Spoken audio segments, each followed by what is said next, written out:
Good day again from blissful Glengarry County. I'm Fred Cappuccino, and today's story is about our fifth child as recorded in Chapter 6 of that clever and celebrated book, Bonnie and Her 21 Children, which incidentally has 99 pictures, mostly in brilliant color. As soon as Pierre was born, Bonnie began agitating for another child. I said, 4 children is enough. She insisted that we needed another girl. In the ideal family, she said, each child should have at least one brother and one sister. Machiko doesn't have a sister. Bonnie heard about an Oregon farm couple, Bertha and Harry Holt, who were bringing in orphaned American GI babies from Korea. The Holts adopted 8 all at once. They also set up an adoption agency. They were evangelical Christians and placed children only with families that were saved. We didn't know if we qualified as saved. Bonnie wrote to the Holts, telling them we would like to adopt a Korean orphan and would be willing to accept a handicapped or mixed-race child.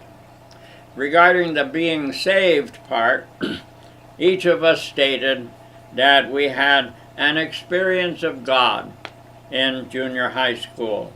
That seemed to satisfy the Holts, and we received a picture of a beautiful, forlorn-looking little girl who had had polio, which impaired one leg. She was just under 2 years old. A picture is almost like a birth. The child becomes ours, and the long wait only adds to the feeling that she is really a part of our family. Bonnie was already in Oregon when the chartered plane arrived from Korea with 120 orphans.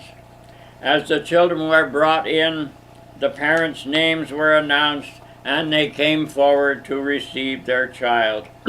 There wasn't time to be given any instructions about individual children.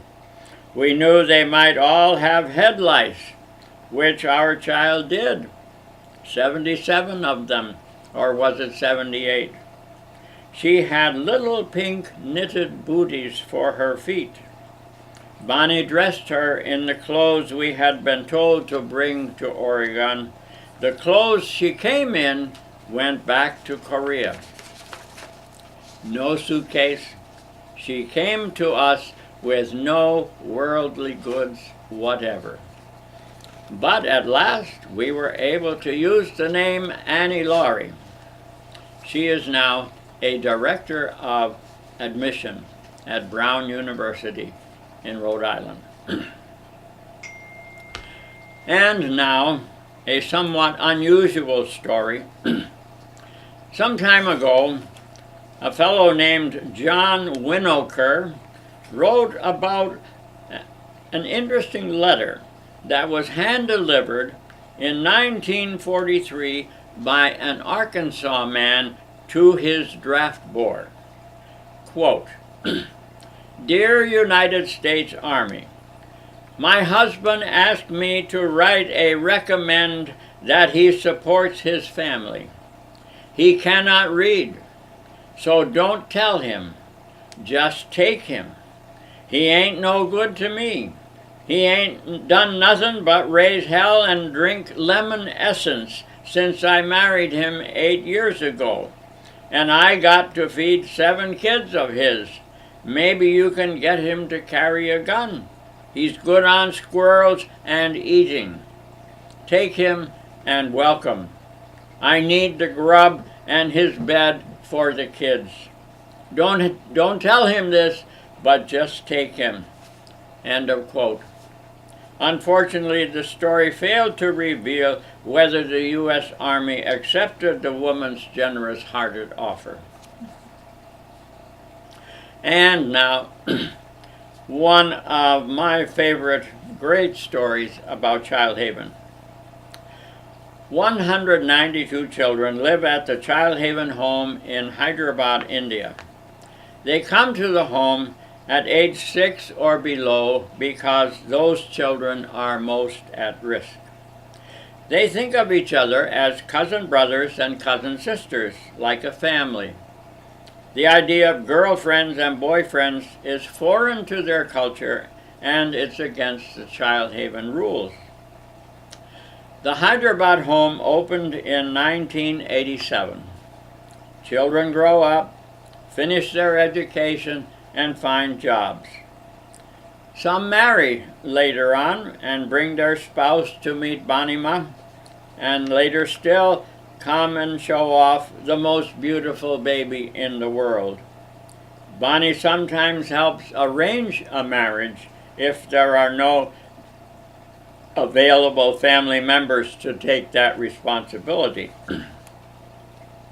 Some time ago, Lal Kumar and Sunitha confided to Bonnie that after finishing grade 12, they would like to marry each other.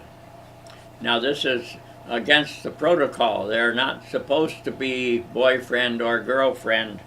And pondering this unusual request, Bonnie said, we'll see, reluctant to flout the rule. However, over time, as Bonnie discerned their deep commitment to each other, she acquiesced, made an exception to the rule.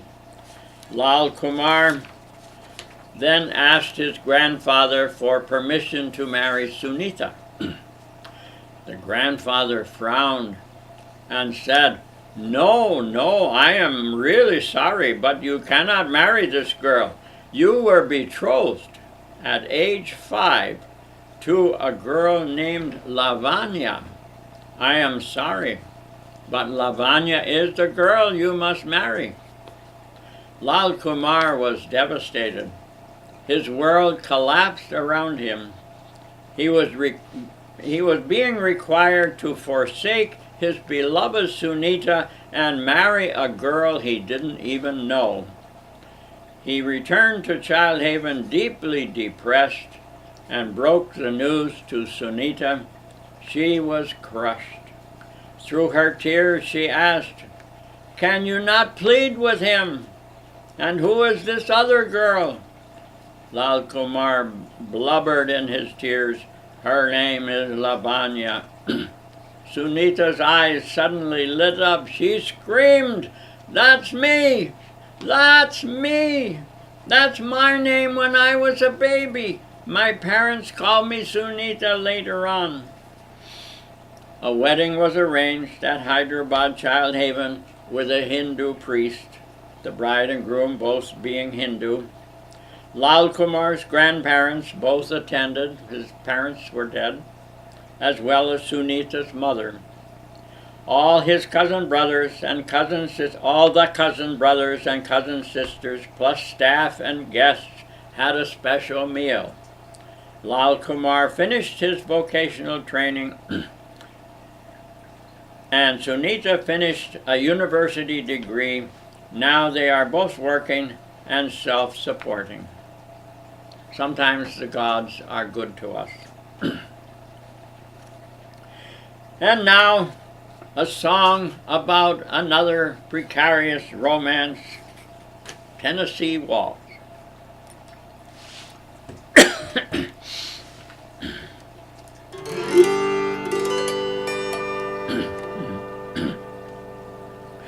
I was dancing with my darlings a Tennessee waltz when an old friend I happened to meet introduced him to my honey, and while they were dancing, my friend stole my sweetheart from me.